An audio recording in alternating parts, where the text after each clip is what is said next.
Develop करिए, बच्चे new problem को सॉल्व करें, बच्चे नए आइडियाज जनरेट करें। बट ये सारी बातें जो सुनने में बड़ी अच्छी लगती हैं, ये हो कैसे? उसके लिए हमारे पास टूल किट क्या है, कि किस टूल किट का हम यूज कर रहे हैं। और सबसे इंपॉर्टेंट, ये जो भी होलिस्टिक डेवलपमेंट है, ये करने के पहले एक चीज टीचर्स को, पेरेंट्स को और पूरे इंस्टीट्यूशन को समझ लेना पड़ेगा कि प्रियंका मैम मेरी तरह नहीं है, मैं प्रियंका मैम की तरह नहीं हूँ, खुशी मेरी तरह नहीं है, खुशी की तरह मैं नहीं हूँ, वेदांत अलग है, सागर अलग है, मेनिका अलग है, नीतू अलग है, वेदिका अलग है। ये जितने भी लोग इस धरती पे पैदा हो गए हैं, ये सब एक दूसरे से बहुत सारे कारणों से अलग अलग हैं। और टीचर एक पर्सनालिटी है। अब ये एक पर्सनालिटी वो अलग अलग पर्सनालिटी के लिए अलग अलग जब तक नहीं होगा, तब तक उनमें डेवलपमेंट नहीं दिखेगा। अब इसके लिए जरूरी है कि टीचर वर्सेस स्टूडेंट का रेशियो बहुत ही अच्छा सटीक हो।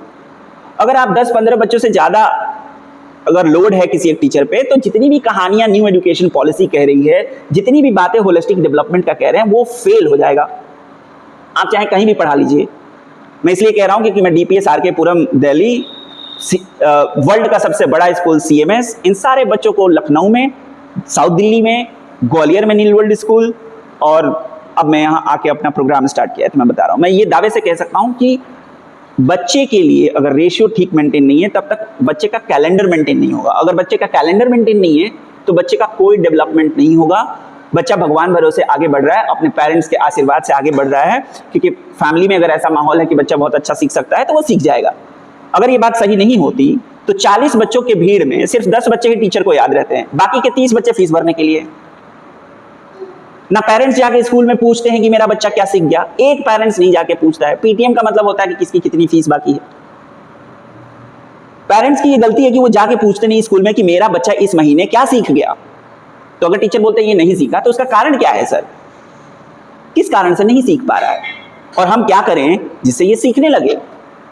तो कोई तालमेल नहीं है टीचर का, पेरेंट्स का, बच्चे के बीच में कोई कोऑर्डिनेशन नहीं है, कोई ट्रायंगल फॉर्मेशन नहीं है, तो ये सारी बातें धरी की धरी रह जाएंगी। तो होलिस्टिक डेवलपमेंट सुनने में बहुत अच्छा शब्द है, लेकिन उसको धरातल पर लाकर अमल करने में बहुत मेहनत की जरूरत है। और मुझे दुख है कि न्यू एजुकेशन पॉलिसी 2020 कहलाती है, आज 2026 हो गया, आज तक कुछ खास मुझे ग्राउंड पे देखने को नहीं मिला है।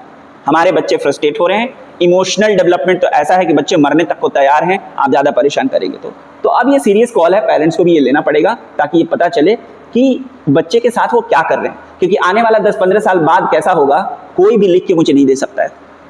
मैंने अपने टेक्नोलॉजी से जितनी मैंने पढ़ाई की है, जितने साल का अनुभव टीचिंग का है, मैं तो नहीं देखता हूँ कि 15 साल बाद एग्जैक्टली क्या होने वाला है।